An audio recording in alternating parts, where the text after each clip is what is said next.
तो समझ रहे हो? हाँ, समझ रहे हो।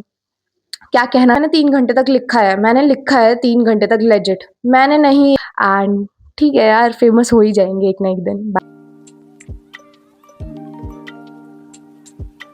Hello guys, welcome back to my channel. So आज की वीडियो है मेरे बीएसटी के एग्ज़ाम से रिलेटेड। आज मेरा बोर्ड का लास्ट एग्ज़ाम था।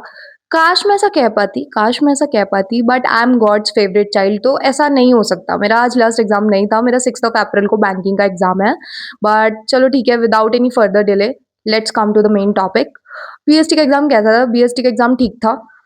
वही जो केस स्टडीज़ आती है, एमसीक्यूज़ आते हैं एंड डायरेक्ट क्वेश्चंस भी आते हैं। ऐसा नहीं है, मैंने बहुत सारे चैनल्स पे देखा है कि बोलते हैं कि सिर्फ़ केस बेस्ड पैटर्न ही आता है। नहीं, केस बेस्ड पैटर्न ही नहीं आता है, डायरेक्ट क्वेश्चन भी थे। एंड गाइज़ मेरे को जो देख के लगी इस पेपर में, मेरे को एक बात बतानी है, एक स्पेशल चीज़ शेयर करनी है जो मुझे लगी। अकाउंटेंसी का एग्ज़ाम हुआ मेरा, इकोनॉमिक्स का हुआ, म्यूज़िक का हुआ, इंग्लिश का हुआ।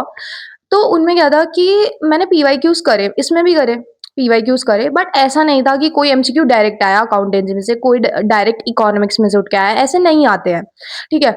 उससे थोड़ा मिलता-जुलता है, रेलेवेंस टॉपिक आ जाता है, बट नहीं आता ऐसे बिल्कुल ही वही सेम क्वेश्चन आ जाए। आज मैंने बीएसटी में देख लिया, एमसीक्यू में डायरेक्ट क्वेश्चन था।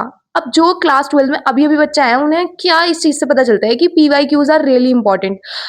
इस चीज़ के बारे में चलो बाद में बात करते हैं। अभी आता है, let's come to the main topic कि बीएसटी के एग्ज़ाम में केस बेस्ड क्वेश्चंस थे। मैंने कुछ केस बेस्ड स्टडी के भी देखे जिसमें जो कि डायरेक्ट थे। तो समझ रहे हो? हाँ, समझ रहे हो। क्या कहना चाह रही हूँ मैं यहाँ पे? एक चीज़ और है गाइज़, जो भी बच्चे ये सोचते हैं कि मतलब कि जो भी सोचते हैं कि भाई बीएसटी ऐसे ही हो जाती है, लर्न हो जाती है, नहीं। देखो यार, बीएसटी में हाँ, मैं मानती हूँ कि ईज़ी पड़ता है या फिर नहीं भी पड़ता होगा। मैंने भाई पूरे पेपर में मैंने 3 घंटे तक लिखा है, मैंने लिखा है 3 घंटे तक लेजिट। मैंने नहीं एक भी मिनट वो करा। और देखो, लिखने की अगर बात कह रहे हो तो इट्स नॉट अबाउट कि लिखते हैं हम तो सिर्फ़ लिखते ही हैं, हम बहुत सारी चीज़ें हाइलाइट करते हैं, हम बहुत सारी चीज़ें लिखते हैं, बहुत सारे डायग्राम्स बनाते हैं।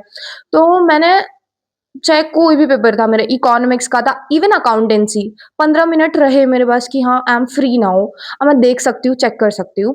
मैंने बीएसटी में भी किया चेक, बट मेन चीज़ जो मुझे लगी, यहाँ पे कुछ ऐसा नहीं था कि बहुत टाइम है, नहीं।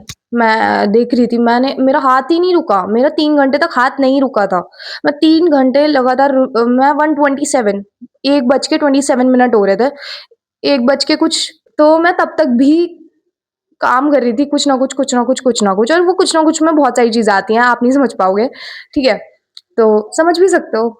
तो जो भी मेरे जूनियर्स हैं, अभी स्ट्रैटेजी वीडियोज़ भी आएगी रिलेटेड टू इससे, बीएसटी से रिलेटेड। एंड मैंने कहाँ से पढ़ी? अगर मैं बताऊँ, मैंने बीएसटी कहाँ से पढ़ी? मैंने स्कूल में मेरी जो मैम पढ़ाती हैं, वो ही अच्छा पढ़ाते हैं, तो मैंने उन्हीं से पढ़ी है, ठीक है?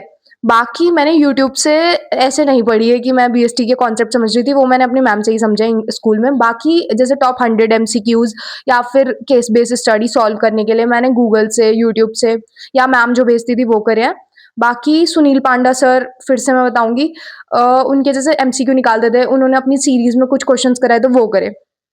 दैट्स इट, इतना ही करा मैंने बीएसटी में, बाकी पेपर ठीक था।